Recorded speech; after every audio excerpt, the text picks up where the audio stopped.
तो अभी तक 15 टॉपिक कवर किए जा चुके हैं, टोटल 33 टॉपिक कवर कर।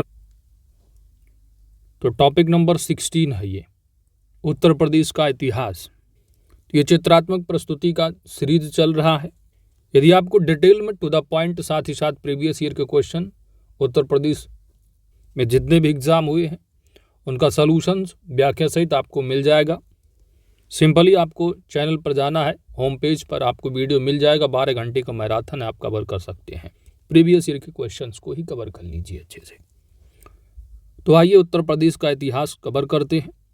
प्राचीन काल में गंगा के मैदान में स्थित उत्तर प्रदेश का क्षेत्र मध्य देश कहलाता था। मध्य देश जो कि आधुनिक उत्तर प्रदेश नाम है, इसमें कुरु, पांचाल, काशी, कोसल, सूरसेन, चेदी, वत्स तथा मल्ल 8 महाजनपद स्थापित थे। तो एंशिएंट हिस्ट्री में आप कवर करते हो महाजनपद 16 महाजनपद हैं, उनमें से जो है आधे यानी 8 महाजनपद उत्तर प्रदेश में है। उत्तर वैदिक संस्कृति का मुख्य केंद्र मध्य देश था। उत्तर पश्चिम से आने वाले आक्रमणकर्ताओं के रास्ते में पड़ने के कारण तथा दिल्ली और पटना के मध्य के उपजाऊ मैदान का हिस्सा होने के कारण उत्तर प्रदेश का इतिहास उत्तर भारत के इतिहास से अभिन्न संबंध है। तो पीसीएस आरओ में भी पूछा जा चुका है कि उत्तर प्रदेश में जो है कितने महाजनपद थे। 16 महाजनपद में तो याद रखना है 8। लूसेंट की बुक पहले मैंने देखी थी, वहाँ पर 7 दिया था, हो सकता कुछ अपडेट वगैरह किए हो। तो लूसेंट और कवर कर रहे हैं तो वहाँ पर 7 ही दिया, आप 8 करिएगा अच्छे से। प्राचीन काल महत्वपूर्ण बिंदु। उत्तर प्रदेश के प्राचीन काल संबंधी महत्वपूर्ण साक्ष्य हैं जो कि आप एंशिएंट हिस्ट्री में कवर करते हो। जैसे कि ताम्र पाषाणी जो संस्कृति है मेरठ और सहारनपुर से प्राप्त है। ताम्रकांस संस्कृति आलमगीरपुर, मेरठ, उत्तर प्रदेश जो कि हिंडन नदी पर है। और बड़ा गांव एवं हुलास जो कि दोनों सहारनपुर में, यहाँ से भी जो है ताम्रकांस संस्कृति के साक्ष्य देखने को मिले। पुरापाषाण का सभ्यता तो सोनभद्र, मिर्जापुर, प्रयागराज, बेलन घाटी, चंदौली, चकिया। तो यहाँ पर आपको आलमगीरपुर जो कि मेरठ, जैसे ही आप पढ़ते हो सिंधु घाटी सभ्यता का जो विस्तार आप देखते हो तो कहाँ से कहाँ तक है, उत्तर पूर्वी पश्चिमी जो छोर है। तो हड़प्पा सिंधु घाटी सभ्यता का विस्तार जो यहाँ पर आलमगीरपुर दिया हुआ है, यह सबसे जो है पूर्वी विस्तार है। तो सबसे पूर्वी में आप देखोगे तो आलमगीरपुर होगा यूपी का, जो कि हिंडन नदी पर लोकेटेड। तो हिंडन नदी के किनारे हो गया आलमगीर उत्तर प्रदेश।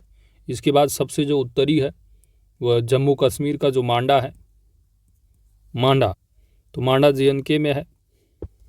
यह किस नदी के किनारे, तो चिनाब नदी है। पश्चिमी जो छोर है यह आपका बलूचिस्तान पाकिस्तान में पड़ता है और स्थल जो है वो है सुतकांगेडोर। और नदी कौन सी है, तो यहाँ पर जो है वो दाश्क नदी है। एंशिएंट हिस्ट्री में आप कवर किए होंगे। इसके बाद जो सबसे साउथ का है दामाबाद महाराष्ट्र का है। दामाबाद महाराष्ट्र जो कि किस नदी पर होगा, तो ये आपका जो है नर्मदा नदी पर। ठीक है, चलिए आगे बढ़ते हैं। बेलन नदी घाटी के पुरास्थलों की जो खोज एवं खुदाई है, तो खोज की अगर बात करोगे तो प्रोफेसर GR शर्मा के निर्देशन में जो है इसकी खुदवाई कराई गई थी खोज। पुरास्थल जो है बेलन नदी घाटी का पुरास्थल लोहदा नाला, जहाँ से प्राप्त उपकरण है पाषाण उपकरण हो गए। एक अस्थि निर्मित मातृ देवी की प्रतिमा मिली थी बेलन नदी घाटी से। आगे बढ़ते हैं। अगला है उत्तर प्रदेश में से संबंधित मध्य पाषाण कालीन जो साक्ष्य हैं, तो सराय नाहर राय प्रतापगढ़ में है। यहाँ से मानव अस्थिपंजर मिले। 14 शवाधान जिसमें मृतक का जो सिर था वह पश्चिम दिशा की ओर। तो 14 धामाधान के साक्ष्य हो गए, मानव अस्थिपंजर है। 8 गर्त चूल्हे कहाँ से मिले हैं, तो सराय नाहर प्रतापगढ़ से। महादहा प्रतापगढ़ से क्या क्या मिले हैं, मानव अस्थिपंजर, सिल लोढ़े मिले हैं, गर्त चूल्हे मिले हैं, शवाधान एवं आवास के साक्ष्य मिलते हैं। चौपानी मांडू प्रयागराज मेजा से क्या मिला है, झोपड़ी का साक्ष्य। मिट्टी के बर्तन के साथ। दमदमा, तो दमदमा प्रतापगढ़ से 41 शवाधान मिले, हड्डी ओम सींग के साक्ष्य मिले हैं, आभूषण के और गर्त चूल्हे के। आगे बढ़ते हैं। अगला फैक्ट दिया है उत्तर प्रदेश में 2 राजधानियों वाले महाजनपद। तो ये मल्ल है, कौशल है, पांचाल है, उत्तर प्रदेश में स्थित हैं। तो 2 राजधानियों वाले महाजनपद हैं। ठीक है, एंशिएंट हिस्ट्री में आप जब डिटेल से कवर करते हो तो आपको मालूम होना चाहिए जो मल्ल है, तो मल्ल जो महाजनपद है ये जो है 9 कुलों का एक जो है गढ़संघ हुआ करता था, जो पूर्वी उत्तर प्रदेश की जैसे कि देवरिया और गोरखपुर के आसपास जो है वो विस्तृत था। गोरखपुर और देवरिया के आसपास जो रीजन रहे। तो मल्ल की बेसिकली 2 शाखाएं रही हैं, 2 जनपद या आप कह सकते हैं राजधानियां। तो एक की राजधानी जो हुआ करती थी वो कुशीनारा थी, आप पढ़ते हो एनसीईआरटी में आप डिटेल में। तो मल्ल की हो गई, यानी जो कुशीनारा थी जो कि वर्तमान में आजकल कुशीनगर या कसिया तक विस्तृत आप कह सकते हो। और दूसरी जो राजधानी थी मल्ल की वो पावा, जिसका वर्तमान में नाम देखोगे तो फाजिल नगर है। इसके बाद कौशल की आप बात करोगे तो कौशल जानते हो एक शक्तिशाली राज्य हुआ करता था, जिसमें वर्तमान टाइम में जो है आप देखेंगे तो अयोध्या है, गोंडा है, गोरखपुर, बहराइच जो रीजन है उनकी जो क्षेत्र शामिल हो जाते हैं। तो 2 राजधानियों आप पढ़ते हो। तो कौशल की जो एक राजधानी थी वो अयोध्या थी और दूसरी जो राजधानी थी वो थी श्रावस्ती, है ना। एनसीईआरटी में आप अच्छे से कवर करते हो तो मालूम होगा आपको, जिसका नाम आजकल आधुनिक जो नाम है सहित महत के रूप में की गई है। तो दूसरी राजधानी रही है। पांचाल की बात करोगे तो पांचाल का जो बेसिकली रीजन है वो गंगा यमुना दोआब का जो पश्चिमी उत्तर प्रदेश है इसमें समाहित रहे, जिसमें एक रोहिलखंड आ जाएंगे। तो बेसिकली इसमें भी आप देखेंगे तो उत्तरी पांचाल और दक्षिणी पांचाल। उत्तरी पांचाल की जो राजधानी थी वो अहिछत्र। ठीक है, मिलान करने को भी आपसे पूछ लिया जाता है एग्जाम, राजधानियाँ और महाजनपद। तो उत्तरी पांचाल की क्या हो जाएगी, अहिछत्र हो जाएगी, जो कि आजकल देखोगे जो नगर होगा आधुनिक वो रामनगर जो कि बरेली में लोकेटेड होगा। दक्षिणी पांचाल की राजधानी क्या, कामपिल्य। ठीक है, कामपिल्य, जो कि आपको कहाँ पर मिलेगा, फर्रुखाबाद डिस्ट्रिक्ट में, यूपी में। इसके बाद बात की जाए कुरु की, तो कुरु का जब विस्तार है मेरठ से दिल्ली तक रहा। इसकी राजधानी देखेंगे तो इंद्रप्रस्थ और हस्तिनापुर। चलिए आगे बढ़ते हैं। अगला तथ्य है भारतीय उपमहाद्वीप में प्राचीनतम साक्ष्य वाला स्थल, जो कि नवीनतम खोजों के आधार पर है, लहुरा देव। तो कृषि का जो प्राचीनतम साक्ष्य मिलता है उत्तर प्रदेश के लहुरा देव से मिलता है। लहुरा देव कहाँ पर है, तो संत कबीर नगर उत्तर प्रदेश में लोकेटेड होगा। और यह 8000 ईसा पूर्व से 9000 ईसा पूर्व के मध्य चावल का साक्ष्य प्राप्त हुआ है लहुरा देव से। तो कृषि का प्राचीनतम साक्ष्य या चावल का साक्ष्य पूछा जाए तो आप लहुरा देव लगाओगे आधुनिक खोज के आधार पर। मेहरगढ़, तो मेहरगढ़ जो कि पाकिस्तान के बलूचिस्तान में स्थित है, गेहूं का प्राचीनतम साक्ष्य जो है यहाँ से प्राप्त हुआ है लगभग 700 ईसा पूर्व से। जबकि प्राचीनतम जो चावल का साक्ष्य है यह स्थल जो है कोल्हाडीवा प्रयागराज जिले में बेलन नदी के तट पर स्थित, यहाँ से 6500 ईसा पूर्व के चावल की भूसी के साक्ष्य मिले हैं, ऐसा माना जाता है। तो प्राचीनतम अगर पूछा जाए आधुनिक चावल का साक्ष्य कहाँ से मिलेगा तो आप लहुरा देव जाओगे। आप पढ़ते हो घटना चक्र वगैरह आप कवर जब करते हो एंशिएंट हिस्ट्री तो आपको डिटेल में मिल जाता है। ठीक है, बढ़ते हैं आगे दोस्त। तो आधुनिक चावल साक्ष्य मिलेगा तो आप लहुरा देव लगाएंगे, प्राचीनतम साक्ष्य के लिए आप मेहरगढ़ लगाएंगे। आगे देखो आलमगीरपुर है। आलमगीरपुर जो है कपास उपजाने का साक्ष्य आलमगीरपुर से मिला है और हड़प्पाकालीन वस्तुएं जो प्राप्त हुई हैं वो आलमगीरपुर उत्तर प्रदेश है। अच्छा, आप पीसीएस एग्जाम में पूछा भी गया है, जैसे कि आप पढ़ते हो मांडा, तो मांडा जो है जम्मू कश्मीर में लोकेटेड है। अगर पूछ लिया जाए मांडी तो मांडी यूपी में होगा, ये पीसीएस में पूछा जा चुका है।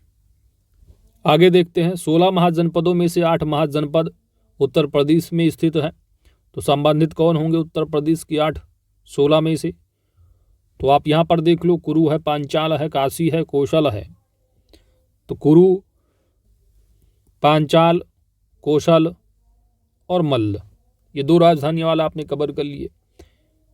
वत्स है, चेद है, सूरसेन है।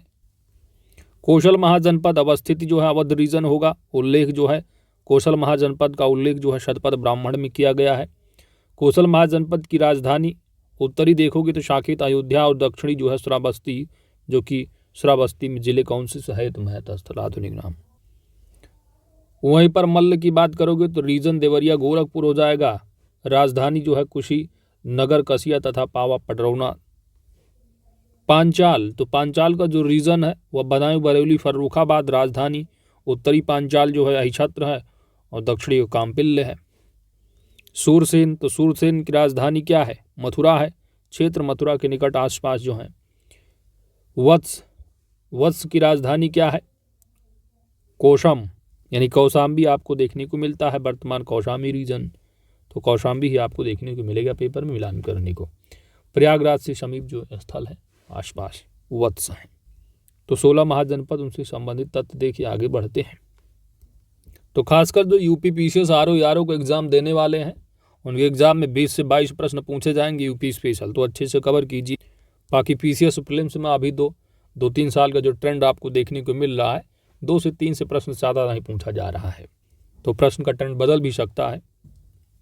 तो अगर गेनिंग रेशियो के हिसाब से पढ़ाई करेंगे तो यूपी स्पेशल को आप पीसीएस वाले ज़्यादा ध्यान नहीं देना है। टाइम बचता है तो आप अच्छे से रिवाइज कीजिए, लेकिन जो आरओ वाले हैं वो बिल्कुल नहीं छोड़ना है। 20 से 22 नंबर पूछा ही जाना है। बुद्ध का जन्म, ज्ञान प्राप्ति और महापरिनिर्वाण तीनों संपन्न कहाँ पर हुए? वैशाख पूर्णिमा को। गौतम बुद्ध ने सर्वाधिक काल व्यतीत कहाँ पर किए थे? कौशल राज्य में। चेदी महाजनपद की राजधानी सुक्तिमती, जो कि बांदा के समीप है, तो शोथिवती या सुक्तिमती। पुष्यमित्र द्वारा किए गए 2 अश्वमेध यज्ञों का साक्ष्य जो मिलता है उत्तर प्रदेश में, वह अयोध्या अभिलेख में आपको मिलता है। शुंगों, कुषाणों तथा गुप्त शासकों से संबंध अवशेष जो प्राप्त हुए थे वह अंतरजी खेड़ा से प्राप्त हुए थे। अगला फैक्ट अयोध्या के बारे में थोड़ा है। तो अयोध्या का जो प्राचीन नाम था वह था अयाजसा। क्या था? अयाजसा। अशोक द्वारा एक स्तूप का जो निर्माण है वह अयोध्या में किया गया। आदिनाथ सहित 5 तीर्थंकरों की जन्मभूमि अयोध्या है। अयोध्या में जन्मे जैन तीर्थंकरों के नाम दिए गए हैं। तो भगवान अनंतनाथ जो कि 14वें तीर्थंकर, भगवान सुमितनाथ 5म तीर्थंकर, भगवान अभिनंदननाथ 4th तीर्थंकर, भगवान अजितनाथ 2य तीर्थंकर और भगवान ऋषभनाथ 1म तीर्थंकर। जो जैन तीर्थंकरों में कौन कौन से? पहले, दूसरे, चौथे, 5वें और 14वें, इनका जन्म जो है अयोध्या में हुआ। अगला फैक्ट है उत्तर प्रदेश के महत्वपूर्ण जैन तीर्थ स्थल। तो कौशाम्बी 6ठे तीर्थंकर भगवान पद्म प्रभु से संबंधित।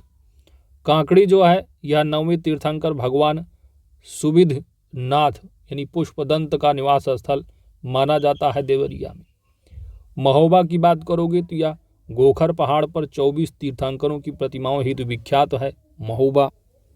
वहीं पर श्रावस्ती की बात की जाए तो यह तृतीय तीर्थंकर भगवान शंभवनाथ से संबंधित एवं विख्यात शोभनाथ मंदिर से संबंधित स्थल है। देवगढ़ यह जैन मूर्तियों एवं शिल्पकला हेतु तथा देवताओं के किले के रूप में विख्यात देवगढ़। आगे बढ़ते हैं, बात करते हैं अहिछत्र की। अहिछत्र, तो अहिछत्र से प्राप्त साक्ष्य मित्र उपाधि वाले राजाओं के सिक्के, गुप्तकालीन यमुना की एक मूर्ति की प्राप्ति अहिछत्र से। अहिछत्र शासक अच्युत समुद्रगुप्त द्वारा पराजित हुआ था। अगला है आपका कन्नौज। तो कन्नौज का पूर्व नाम क्या? कान्यकुब्ज। यहाँ से साक्ष्य जो मिले हैं पहली बस्ती, उत्तरी काले पालिशदार मृदभाण काल से कुषाण युग तक की प्राप्ति। कन्नौज पर आधिपत्य के लिए त्रिपक्षीय जो संघर्ष हुए हैं तो राष्ट्रकूट शासकों ने, गुर्जर प्रतिहारों ने और पाल शासकों ने जो है कन्नौज पर आधिपत्य के लिए संघर्ष किए। नोट क्या है? तो कन्नौज पर सर्वाधिक समय तक गुर्जर प्रतिहारों ने शासन किया था। अगला तथ्य है कपिलवस्तु से संबंधित। तो कपिलवस्तु शाक्य गणराज्य की राजधानी बौद्ध काल के समय में थी। कपिलवस्तु का जो नामकरण है वो कपिल ऋषि का वास स्थान होने के कारण कपिलवस्तु नाम पड़ा। काशी, तो काशी का उल्लेख जो मिलता है वह अथर्ववेद में मिलता है। काशी की स्थापना दियोदास ने किया था और यह आपको महाभारत के अनुसार जानकारी मिलती है। काशी की जो राजधानी है वह वाराणसी है। बाकी काशी के बारे में आप पढ़ते हो, सबसे प्राचीन नगरी है काशी। हर्षवर्धन, तो हर्षवर्धन द्वारा जो प्रमुख आयोजन किया जाता प्रति 5वें वर्ष, कहाँ पर? प्रयाग में, और यह महामोक्ष परिषद का आयोजन होता था। तो हर्षवर्धन के द्वारा कराया जाता था महामोक्ष परिषद का आयोजन प्रति 5वें वर्ष प्रयाग में। ठीक है। हर्षवर्धन से संबंधित लेख यहाँ पर आपको ताम्र दानपत्र लेख बांसखेड़ा से प्राप्त, जो कि ब्राह्मी लिपि और संस्कृत भाषा में लिखित मिलते हैं। प्रमुख बातें हैं तो हर्ष के हस्ताक्षरों की अनुलिपि उत्कीर्ण यहाँ पर आपको मिलता है। लेख आगे देखते हैं। अगला फैक्ट है श्रावस्ती से संबंधित। तो यह व्यापारी के केंद्र हुआ करता था। उत्तरापथ, दक्षिणापथ तथा मध्य पथ का श्रावस्ती। श्रावस्ती से जो अभिलेख मिले या कनिष्क के 2 अभिलेख प्राप्त हुए हैं। श्रावस्ती की विशेषता क्या है? तो यहाँ पर साहूकार अनाथ पिंडक ने जेतवन महाविहार यानी श्रावस्ती में बौद्धों को अनुदान दिया। श्रावस्ती जो है आजीवक संप्रदाय के प्रवर्तक मक्खलीपुत्र गोशाल की यहाँ पर जन्मभूमि है श्रावस्ती। अगला फैक्ट अशोक के अभिलेख से संबंधित है। तो मिर्जापुर से जो है जो अहरौरा अभिलेख, तो यह लघु शिलालेख है। लघु स्तंभ लेख सारनाथ एवं कौशाम्बी। राजकीय घोषणाएं लघु स्तंभ लेख पर उल्लिखित, तो यह अशोक के अभिलेख से है। महामात्रों को संघ भेद रोकने का जो आदेश है वह सांची एवं सारनाथ के लघु स्तंभ लेख में मिलती है जानकारी। रानी का अभिलेख, तो यह अशोक की रानी करुआ की द्वारा दान दिए जाने का उल्लेख जो है वो मिलता है रानी का अभिलेख। आगे देखते हैं। अगला है देवगढ़। तो देवगढ़ से संबंधित तथ्य हैं। तो देवगढ़ बेसिकली क्या है? ललितपुर उत्तर प्रदेश में मिलेगा रीजन। साक्ष्य यहाँ पर जो मिले हैं गुप्त काल के विशेष स्थापत्य और मूर्तिकला के साक्ष्य मिलते हैं देवगढ़ से। देवगढ़ में प्रमुख मंदिर है तो दशावतार मंदिर, जो कि आपसे पूछ लिया जाता है अक्सर एग्जाम में। तो दशावतार मंदिर देवगढ़ में है। विशेषता यहाँ पर क्या है? प्रमुख मंदिर दशावतार की यहाँ पर 4 मंडप वाला मंदिर है जो कि 12 मीटर ऊंचा शिखर का है, दशावतार मंदिर। अगला है उत्तर प्रदेश में भीतरगांव का मंदिर। तो भीतरगांव का मंदिर गुप्तकालीन मंदिर है और यह कानपुर में है। और मंदिर की विशेषता है कि इसका जो निर्माण हुआ केवल ईंटों से किया गया है। और इसकी विशेषता है शिखर का होना ऊंचा चबूतरा है। छत जो है इसका भीतरगांव मंदिर का वह पिरामिड के आकार का है। इसके बाद है सारनाथ। तो सारनाथ से संबंधित प्रमुख तथ्य। सारनाथ का पूर्व नाम ऋषिपत्तन मिगदांव, यह आपको ऋषिपत्तन मिगदांव भी देखने को मिल सकता है। सारनाथ की विशेषता क्या है? यहाँ पर भगवान बुद्ध ने पहला उपदेश दिया जिसको आप धर्मचक्र प्रवर्तन के नाम से जानते हो। अशोक द्वारा सिंह शीर्ष स्तंभ का निर्माण सारनाथ में कराया गया जो कि स्वतंत्र भारत की राज चिन्ह में अपनाया गया है। हुएनसांग के समय यह थेरवाद का प्रमुख केंद्र के रूप में प्रसिद्ध सारनाथ हुआ। सारनाथ में प्रमुख जो स्तूप है वह गुप्तकालीन धमेक स्तूप जो कि फायवान द्वारा विस्तृत उल्लेख यहाँ पर मिलता है। बढ़ते हैं अगले पेज पर। अगला फैक्ट है उत्तर प्रदेश का मध्यकाल से संबंधित। तो आगरा से संबंधित प्रमुख तथ्य है आगरा की स्थापना 1504 ईस्वी में सुल्तान सिकंदर लोदी द्वारा की गई। इसकी जो अवस्थिति है आगरा की यमुना नदी के तट पर अवस्थित है। विशेषताएं क्या आगरा की है? तो आगरा जो है मुगल काल में शिक्षा का केंद्र हुआ करता था। नील की खेती के लिए प्रसिद्ध आगरा। सिकंदरा नामक स्थान पर अकबर के मकबरे का निर्माण हुआ। मुसम्मन बुर्ज से महिलाओं द्वारा पशु युद्ध को देखना। नूरजहां द्वारा इतमादौला के मकबरे का निर्माण आगरा में। यूरोपियन यात्री तो राल्फ फिंच एवं बर्नियर ऐसे यूरोपियन यात्री थे जो कि आगरा के वैभव की प्रशंसा की थी। अगला फैक्ट है कड़ा, जो कि प्रयागराज के निकट स्थित है कड़ा। तो कड़ा से संबंधित प्रमुख तथ्य क्या है? सल्तनत काल में एक महत्वपूर्ण इक्ता था कड़ा। देवगिरी के अभियान को प्रारंभ करने का स्थल है कड़ा। संत मलूक दास की जन्मस्थली है कड़ा।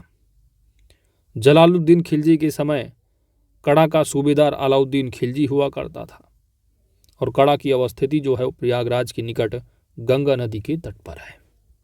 और देखते हैं आगे उत्तर प्रदेश मध्यकालीन प्रमुख तथ्य।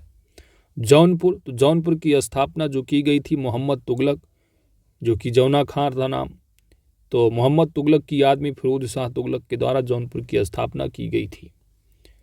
1192 ईस्वी में कुतुबुद्दीन ऐबक द्वारा अधिकार स्थापित किया गया था कोइल पर। 1545 ईस्वी में कालिंजर के सैन्य अभियान के दौरान बारूद विस्फोट से मृत्यु हो गई थी। किसकी? शेर शाह सूरी की। सरकी सल्तनत के दौरान जौनपुर को क्या कहा जाता था? सिराज ए हिंद। तो अक्सर आपसे एग्जाम में पूछ भी लिया जाता है सिराज हिंद के नाम से, तो जौनपुर है।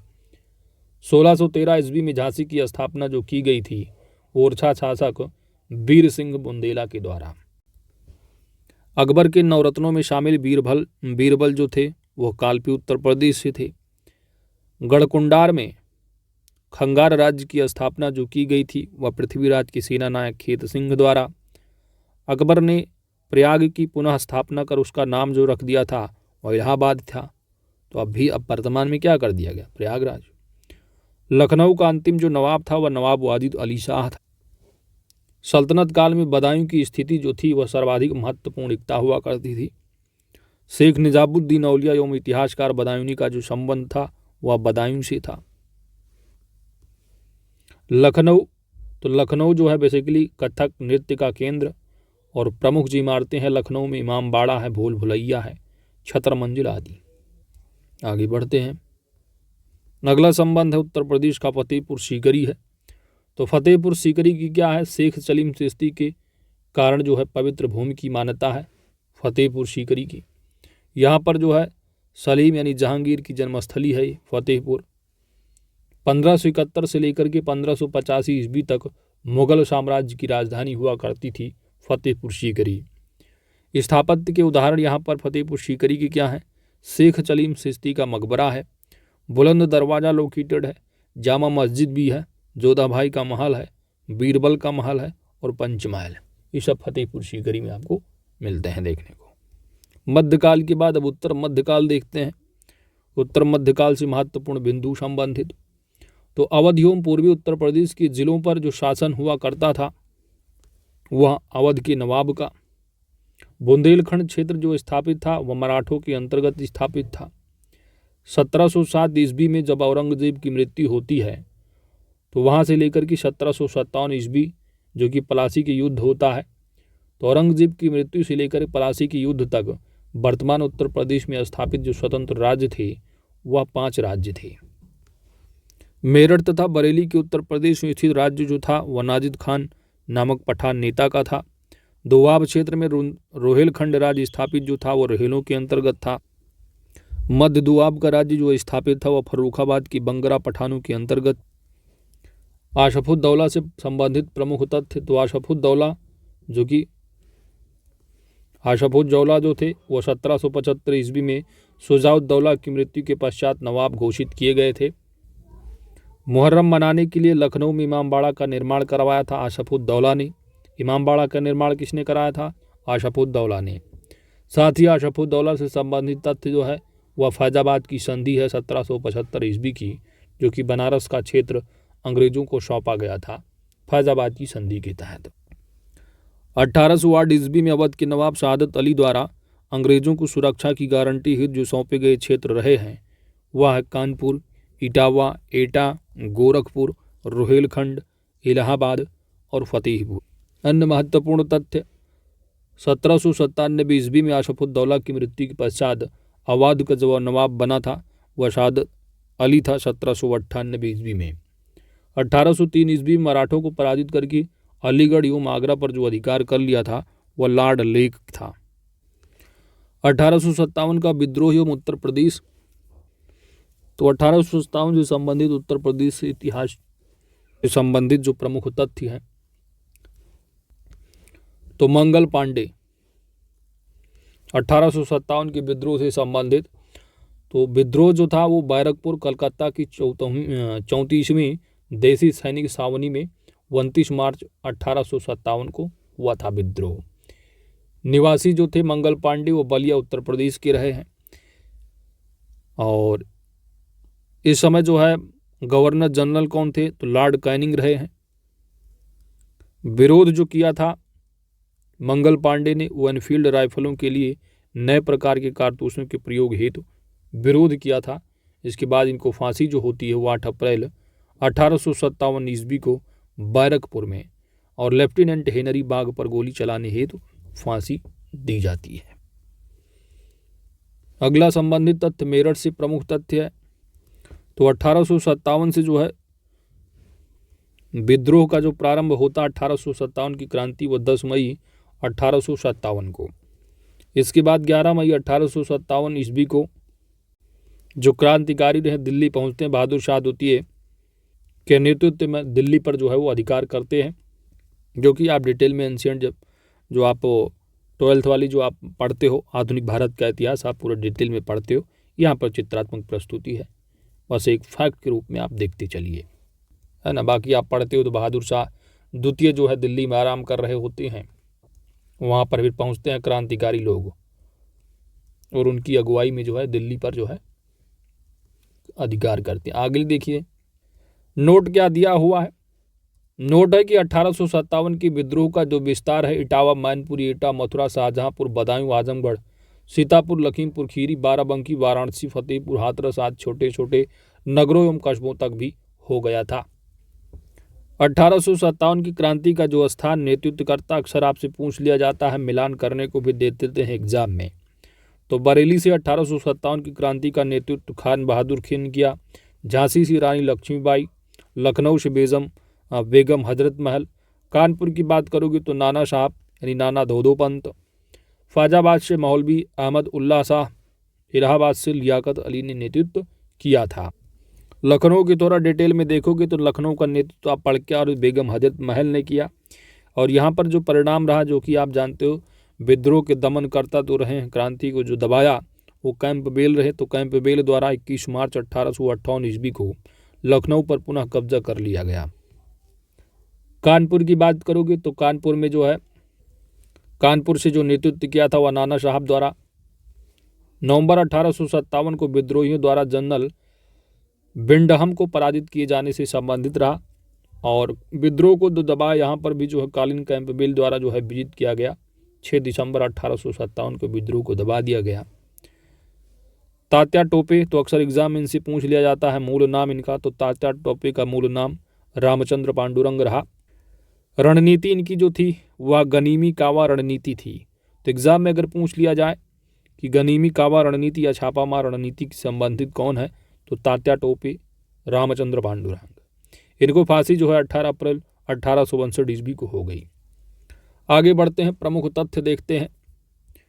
महारानी लक्ष्मीबाई के विरुद्ध आक्रमण का नेतृत्व करने वाला जो अंग्रेज था जनरल ह्यूरोज था। जून 1858 ईस्वी में इलाहाबाद पर पुनः अधिकार जो कर लिया गया था वो कैप्टन नील द्वारा। संयुक्त प्रांत जिसका वर्तमान में नाम उत्तर प्रदेश है, तो यहाँ पर 1857 ईस्वी के विद्रोह में स्थानीय जनता ने भाग लेना प्रारंभ किया था। तो अगस्त 1857 को महारानी विक्टोरिया की उद्घोषणा द्वारा कंपनी के हाथों से सत्ता ब्रिटिश क्राउन द्वारा अधिकृत कर लिया गया था। तो 1 नवंबर 1858 ईस्वी को। अब आगे बढ़ते हैं, अब देखते हैं उत्तर प्रदेश का आधुनिक इतिहास। पढ़ते हैं अलीगढ़ के बारे में। तो अलीगढ़ तो सर सैयद अहमद खां द्वारा 1875 ईस्वी में मोहम्मडन एग्लो ओरिएंटल विद्यालय की स्थापना, जिसका अब आज नाम क्या हो गया है, अलीगढ़ मुस्लिम विश्वविद्यालय। तो इसका पहले जब नाम हुआ, इसकी स्थापना किसने की थी, सर सैयद अहमद खां द्वारा 1875 ईस्वी में। उस समय नाम क्या था, मोहम्मडन एंग्लो ओरिएंटल विद्यालय, जिसका आधुनिक नाम अलीगढ़ मुस्लिम विश्वविद्यालय है। इनके द्वारा मुस्लिमों की स्थिति सुधारने के लिए अलीगढ़ आंदोलन का संचालन भी किया गया था सर सैयद अहमद खां द्वारा। अगला फैक्ट दिया गया है, भारतीय राष्ट्रीय कांग्रेस के प्रथम अधिवेशन जो कि बम्बई में हुआ था, तो उत्तर प्रदेश से शामिल जो प्रतिनिधि थे इसमें शामिल होने वाले प्रतिनिधि में देखोगे तो गंगा प्रसाद वर्मा, प्राणनाथ पंडित, मुंशी ज्वाला प्रसाद, लाला बैजनाथ, बाबू जमुना दास, बाबू शिव प्रसाद चौधरी, रामकली चौधरी और जानकीनाथ घोषाल।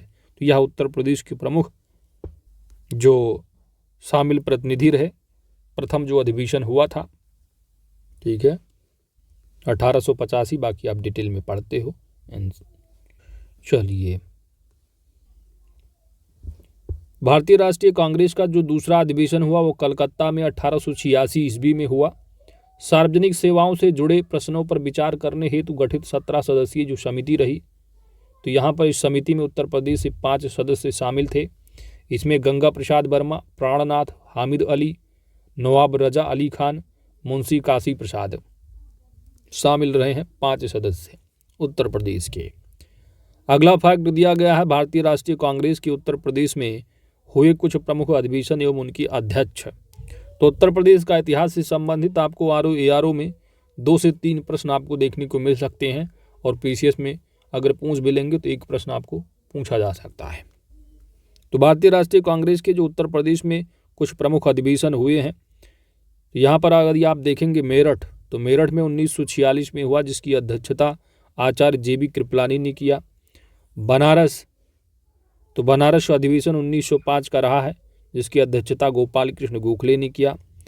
कानपुर, तो कानपुर जो है 1925 में, जिसकी अध्यक्षता श्रीमती सरोजिनी नायडू ने किया था। तो गांधी जी के बाद वाला 1924 गांधी जी का बेलगाम मरहा एक ही बार की थी अध्यक्षता। आगे देखते हैं भारतीय राष्ट्रीय कांग्रेस की अधिवेशन में उनकी अध्यक्ष लखनऊ में हुआ।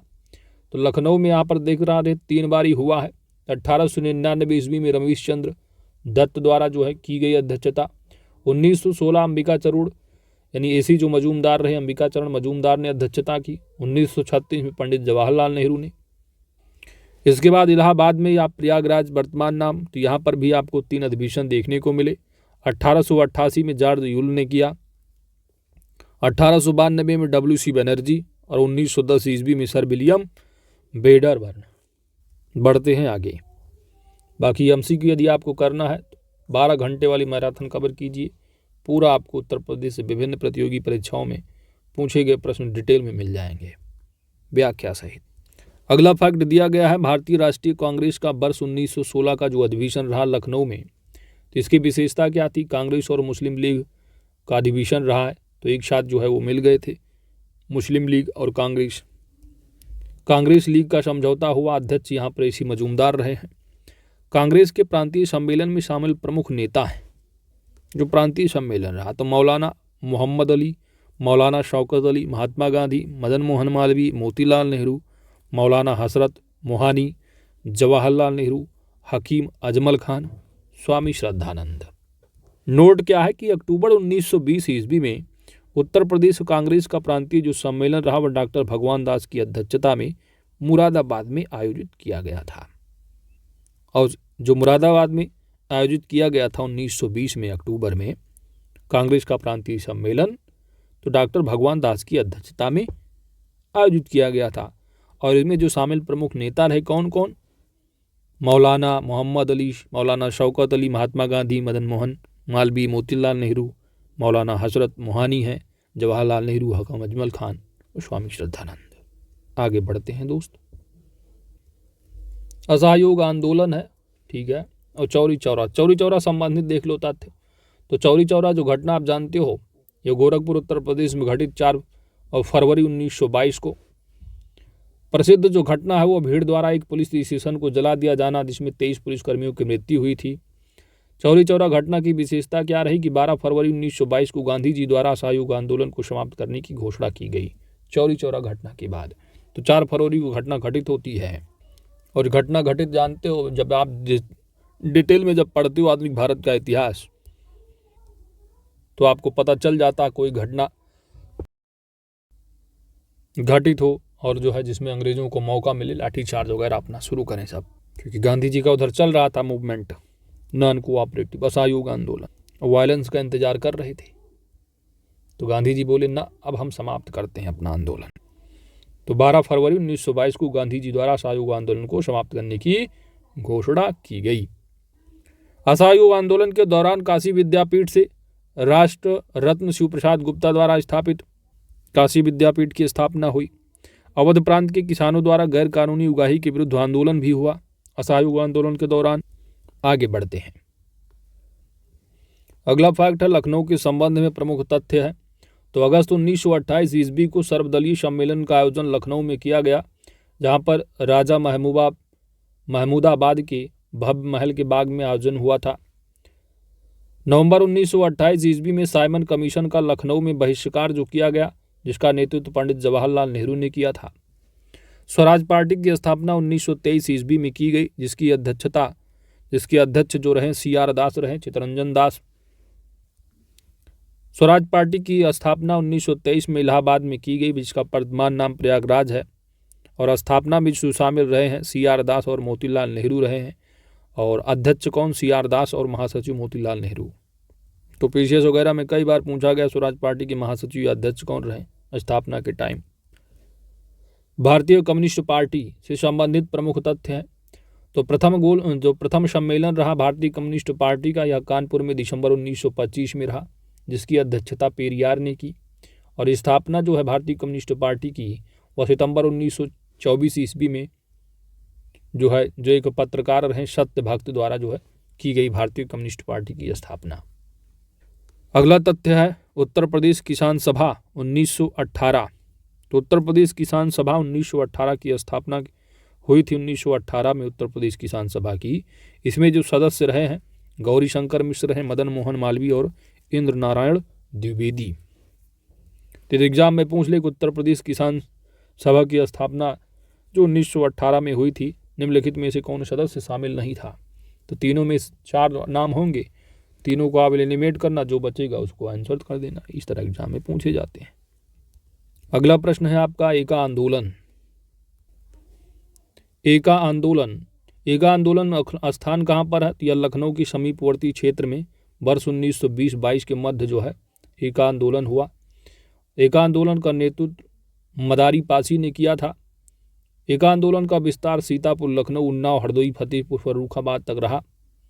एका आंदोलन का उद्देश्य किसानों के बीच सांप्रदायिक एकता को बनाए रखना तथा जमींदारों के शोषण का विरोध करना था। नेक्स्ट है करबंदी आंदोलन। तो करबंदी जो आंदोलन हुआ था, जिसका नेतृत्व जवाहरलाल नेहरू ने किया था इलाहाबाद में। इसके सहयोगी जो सदस्य रहे जयप्रकाश नारायण, साथ ही साथ लाल बहादुर शास्त्री। अगला फैक्ट आपसे संबंधित यहाँ पर जो है वह हिंदुस्तान रिपब्लिक एसोसिएशन है। हिंदुस्तान यचारे की जो स्थापना है 1924 ईस्वी में कानपुर में की गई थी। इसका नेतृत्व चंद्रशेखर आज़ाद ने किया। इसमें सदस्य जो शामिल रहे हैं सचिंद्र नाथ सान्याल, योगेश चंद्र चटर्जी, राम प्रसाद बिस्मिल, राजेंद्र लाहिड़ी इत्यादि। ये एचआरए है, दूसरी HSRA भी है, तो HSRA भी देख लो। हिंदुस्तान सोशलिस्ट रिपब्लिक एसोसिएशन है। इसकी स्थापना 1928 ईस्वी में फिरोज शाह कोटला मैदान दिल्ली में की गई, और जिसमें भगत सिंह की सलाह पर HSRA में सोशलिस्ट शब्द जो है जोड़ा गया। इसका उद्देश्य रहा है भारत में एक समाजवादी गणतंत्रवादी राज्य की स्थापना करना। चंद्रशेखर आज़ाद से संबंधित तथ्य। जो चंद्रशेखर आज़ाद की जो मृत्यु है 27 फरवरी 1931 ईस्वी को शहादत स्थल अल्फ्रेड पार्क जो कि प्रयागराज इलाहाबाद में है, जिसका नाम चंद्रशेखर आज़ाद पार्क, तो पुलिस से मुकाबला करते हुए स्वयं को गोली मारकर शहीद हुए थे 27 फरवरी 1931।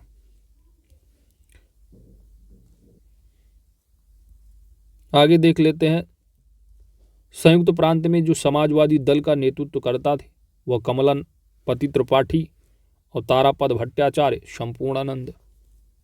तो ये संयुक्त प्रांत में समाजवादी दल का नेतृत्व करता रहे हैं संपूर्णानंद, कमलापति और तारा पद भट्टाचार्य। इसके बाद है इंडिपेंडेंस फॉर इंडिया लीग। तो इंडिपेंडेंस फॉर इंडिया लीग की स्थापना सुभाष चंद्र बोस और जवाहरलाल नेहरू ने की थी। अखिल भारतीय किसान सम्मेलन। तो अखिल भारतीय किसान सम्मेलन का आयोजन वर्ष 1936 ईस्वी में लखनऊ में रहा। अखिल भारतीय किसान सम्मेलन का नेतृत्व करता रहे हैं प्रोफेसर NG रंगा। तो ये आपकी PCS में पूछा जा चुका है। तो प्रोफेसर NG रंगा महासचिव रहे हैं। इंदुलाल कन्हैया लाल याज्ञिक जो है स्वामी सहजानंद सरस्वती अध्यक्ष रहे हैं। तो अखिल भारतीय किसान सम्मेलन कहाँ? लखनऊ में। कब? 1936 में। अध्यक्षता किसने? स्वामी सहजानंद। महासचिव प्रोफेसर NG रंगा, और इसमें शामिल इंदुलाल कन्हैया लाल याज्ञिक भी थे।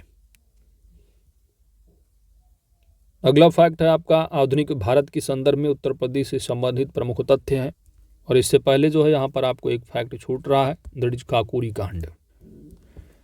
तो काकोरी कांड देख लीजिए। काकोरी जो है कांड का नाम आप जानते हो बदल दिया गया है। अब ये उत्तर प्रदेश सरकार के द्वारा काकोरी ट्रेन एक्शन कर दिया गया है। 9 अगस्त 1925 को लखनऊ के निकट काकोरी में क्रांतिकारियों ने ट्रेन डकैती कर सरकारी खजाने को लूटा। इसमें शामिल जो रहे हैं बेसिकली आप जानते हो ये चारे जो कि कानपुर में स्थापना हुई थी 1924 में।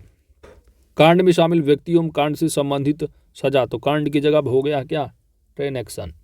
राम प्रसाद बिस्मिल फांसी जिनको गोरखपुर में मिली, अशफाक उल्ला खां फांसी फैजाबाद, राजेंद्र लाहिड़ी फांसी गोंडा में, रोशन सिंह को फांसी नैनी इलाहाबाद में मिला, राम प्रसाद खत्री दीर्घकालीन कारावास दिया गया, मनमथ नाथ गुप्त को दीर्घकालीन कारावास मिला।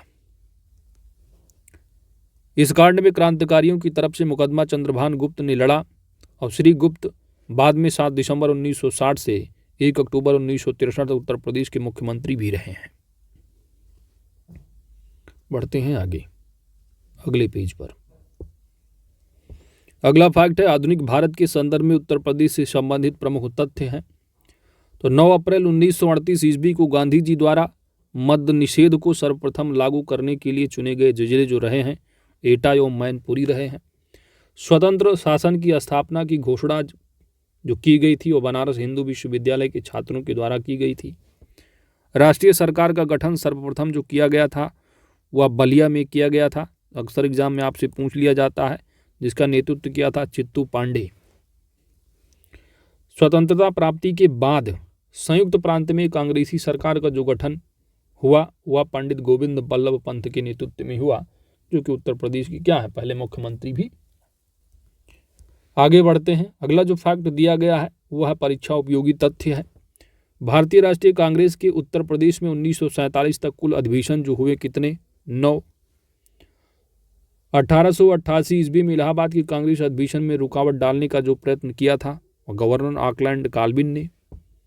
अक्टूबर 1921 ईस्वी में आगरा में हुए उत्तर प्रदेश कांग्रेस सम्मेलन में ब्रिटेन के जो युवराज रहे प्रिंस ऑफ वेल्स की भारतीय यात्रा के बहिष्कार का जो निर्णय लिया गया था मौलाना हसरत मोहानी की अध्यक्षता में। खिलाफत कमेटी की बैठक में खिलाफत आंदोलन के प्रस्ताव को जो पास किया गया था वह जून 1920 ईस्वी में इलाहाबाद में। लखनऊ के निकट काकोरी में क्रांतिकारियों ने ट्रेन डकैती पर कर सरकारी खजाने की जो लूट लिया, यानी काकोरी जो ट्रेन एक्शन हुआ यह 9 अगस्त 1925 को। अगला फैक्ट है उत्तर प्रदेश का नामकरण से संबंधित। अंग्रेजी राज्य की स्थापना के प्रथम चरण में यह प्रांत अवध की अतिरिक्त बंगाल प्रेसिडेंसी का एक हिस्सा था और इसे सुविधा अनुसार पश्चिमी प्रांत के नाम से जाना जाता था। 1834 ईस्वी में आगरा प्रेसिडेंसी का निर्माण कर इसे बंगाल प्रेसिडेंसी से अलग कर दिया गया। तो 1836 ईस्वी में इसका नाम उत्तर पश्चिमी प्रांत जिसका मुख्यालय आगरा हुआ करता था। इसके बाद 1858 ईस्वी में आगरा से मुख्यालय ट्रांसफर कर दिया जाता है इलाहाबाद। फिर 1877 ईस्वी में उत्तर पश्चिमी प्रांत का नाम बदल दिया जाता है, उत्तर पश्चिमी कर दिया जाता है। उत्तर पश्चिमी प्रांत से नाम क्या कर दिया जाता है, उत्तर पश्चिमी प्रांत प्लस आगरा और अवध इसी में इंक्लूड कर दिया जाता है। फिर इसके बाद 1877 के बाद आता है 1902 और 1902 ईस्वी में उत्तर पश्चिमी प्रांत आगरा और अवध से नाम बदलकर आगरा और अवध का संयुक्त प्रांत कर दिया जाता है। फिर आता है 1937 और 1937 में इसका नामकरण हो जाता है संयुक्त प्रांत जिसका मुख्यालय लखनऊ हो जाता है। इसके बाद वर्ष आता है 1950 आज़ादी के बाद का। तो 24 जनवरी 1950 ईस्वी को उत्तर प्रदेश का जो है वो गठन हो जाता है। तो उत्तर प्रदेश राज्य का गठन 24 जनवरी 1950 को, इसलिए वर्ष 2018 से जो है वो 24 जनवरी को आप क्या है हर साल उत्तर प्रदेश दिवस के रूप में भी मना रहे हो। तो ये हो गए उत्तर प्रदेश नामकरण से संबंधित प्रमुख तथ्य। अगला है उत्तर प्रदेश से संबंधित प्रमुख तथ्य हैं। तो उत्तर प्रदेश दिवस का प्रारंभ 24 जनवरी 2018। उत्तर प्रदेश गणतंत्र राज्य कब घोषित हुआ, 26 जनवरी 1950 को, क्योंकि 26 जनवरी 1950 को क्या है संविधान लागू हुआ। राजधानी लखनऊ, तो राजधानी लखनऊ कब बनी, तो इलाहाबाद जो है पहले हुआ करता था लखनऊ, तो इलाहाबाद से लखनऊ कब कर दिया गया राजधानी? 2 नवंबर 1925 ईस्वी को। उसके बाद आप जानते हो उत्तर प्रदेश से अलग हो गया, उत्तरांचल के तौर उत्तराखंड का गठन कर दिया गया 9 नवंबर 2000 ईस्वी को। 27वें राज्य के रूप में उत्तराखंड बन गया उत्तर प्रदेश से अलग होकर के। तो इसी के साथ आपका पूरा उत्तर प्रदेश से संबंधित जो इतिहास से संबंधित फैक्ट रहे, ऐतिहासिक फैक्ट आपने कवर कर लिया। तो इम्पॉर्टेंट टॉपिक रहा है उत्तर प्रदेश इतिहास से संबंधित, जो कि आपको एग्जाम देखने को मिलेंगे ही, एक प्रश्न ही मिले जाए। अगला जो टॉपिक है वो आपका उत्तर प्रदेश पर्यटन, टॉपिक नंबर 17 होगा।